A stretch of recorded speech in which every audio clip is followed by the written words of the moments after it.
আমাক উদ্ধাৰ কৰি আজি আমাৰ ভাৰতখন আলোৰ সৃষ্টি কৰা আমাৰ মহাত্মা গান্ধীৰ নেতৃত্বত আজি আমি বহুত মানুহ পংগু হৈছে, বহুত মানুহ হেৰুৱাই আজি আমি ৰক্ত দি হ'লেও আজি এইখন স্বাধীনতা পাই তাৰপিছত আমি দেশৰ আজি গণতন্ত্ৰ অধিকাৰ বা আজিৰ দিনটো গণৰাজ্য হিচাপে পালন কৰা হৈছে। এই গণতন্ত্ৰ যে আমি আমাৰ যে ডক্টৰ বি.আৰ. আম্বেদকাৰে বা মহাত্মা গান্ধীৰ নেতৃত্বত যি এটা বৈঠক হৈছিলে যে এইখন দেশত যেতিয়া এটা আইন বনা হ'ল, যে সংবিধান হ'ল, যে গণতন্ত্ৰ অধিকাৰ সকলো জাতি জনগোষ্ঠীৰ কাৰণে সকলোৱে ইয়াত যেতিয়া সংবিধান উল্লেখ কৰা হৈছিলে, যেতিয়া সংবিধান লিখিছিলে তেতিয়া বি.আৰ. আম্বেদকাৰৰ সন্মুখত তেওঁ দুজন মুছলমান আছিলে, দুজন আৰু হিন্দু লৈ এটা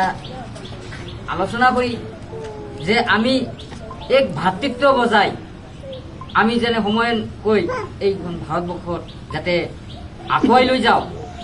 তাৰ কাৰণে এটা সংবিধান তৈয়াৰ কৰি এইখন দিনটো আজিৰ দিনত ঘোষণা কৰি আজি এই 26 জানুৱাৰীখন আমি পাই আজিৰ দিনত পালন কৰিছোঁ। যে আৰু আমি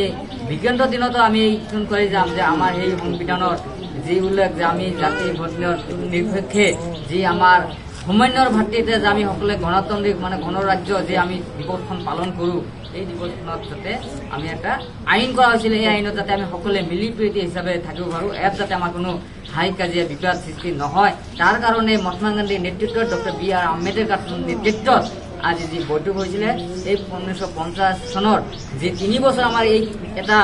আমি যেতিয়া স্বাধীন পোৱাৰ পিছতো আমি এটা অস্তিত্ব আছিলোঁ, যে আমি এটা ন্যায় পোৱা নাছিলোঁ, যে আমি কেনেকৈ থাকিম, আমাৰ এটা আছে এই আইনটো কানুনটো আমাক কৰাৰ কাৰণে মাত্ৰ 3 বছৰ টাইম লাগিছিলে, কাই হ'লেও আমি আজি আগুৱাই গৈ আছোঁ। গতিকে আমি সেইটোৱে হ'লেও আমি দীঘলীয়া নলওঁ, সেই